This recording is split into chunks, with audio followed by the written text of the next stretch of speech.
Talking about Snap and Snapchat, I just wanted to touch on Facebook and Meta.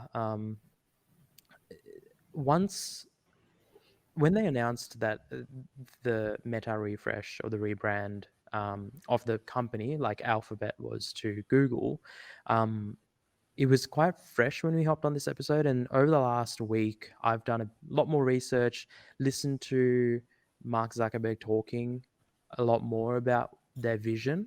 And I just wanted to sort of talk about, I think a lot of people feel like they've rebranded to Meta to get away from all the bad press that Facebook receives.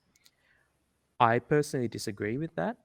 I think it's not a matter of let's distract people. I don't think Yeah. that works. No, I feel like they would recognize that changing a brand name isn't going to change, yeah, The all of public those. perception. Yeah, I don't think that that's stupid. Yeah, no, they're much smarter than that. I think ultimately what it represents, and has a message for any business owners, anyone who has a brand out there. It's to me representing a, a new clear cut direction, an intention around this is what we're going to do moving forward. This is what we're changing to, and that can be done. They didn't have to do it with a name change. That's a more bold step. They could have done it with a branding, a logo shift or refresh, a brand messaging refresh. So it didn't have to be done with a name, but I think given the gravity of how much they're changing and the fact that the company was called Facebook and the app was called Facebook and they were two different things, it was just made more sense to just let's just change the company name for the moment. Um, but ultimately, the goal, I would say, and the message here is that you too should think about using a logo shift or change to represent something more than just a distraction. Using it to draw a clear line and say, on this date, we're shifting our attention or we're focusing our attention in this direction. I personally bought a website that I think I mentioned to you as well, Kelsey. And one of the first things that I did when I bought that website um, was change the look and feel, and I'm going to rebrand it in my own time over the next few weeks, again to represent this website that I purchased was sort of quiet for the last 6 to 8 months.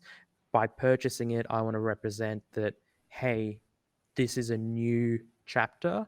I purchased it from someone who wasn't as ingrained in the topic of this website as much as I am, and it just represents this is it. This is the line. It's sort of like um, you know before and after, and everything after is different.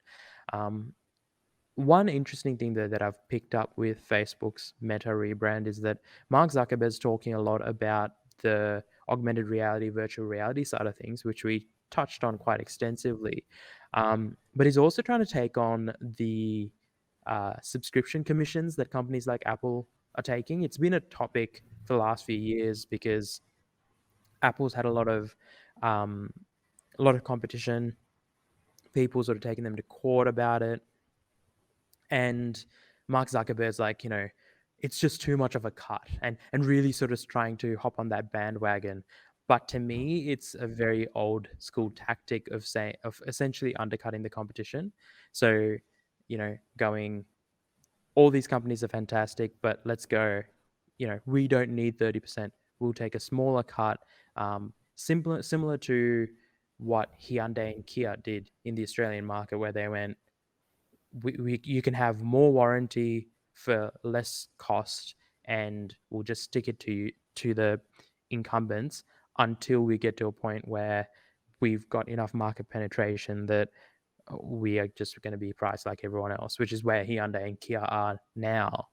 Um, so to me, it's interesting to see a big company like Meta take this approach, but then again, they've clearly expressed that they're happy to essentially break even, and because their advertising business makes so much money, and that's just, they don't have to focus on that, right? They can just keep that going. People are going to buy ads, and they just break even on what this new direction, so that when the time comes, they're they're the Microsoft or they're the Apple of, or in fact they're the Facebook, or Meta is the Facebook of this new chapter. Mhm. Because I think you'd agree that Facebook really owns social media, and they might not have been the first, but they definitely are the biggest and quote unquote the best. Yeah, I mean, they're definitely the first of the current generation, because I think before that it was MySpace, which obviously RIP. Although it might still be Well, up, I don't know. I think that they got bought and they became like a music sharing sort of service slash Mm, platform. Um, interesting. yeah, but I guess the message there is that Facebook's a mainstay in the social media space, and they want to become, I was talking about sort of that operating system for your social life, and it's very clear that that's what they're doing, and what they're willing to lose money now, to, let's be honest, make more money later, by dominating that market.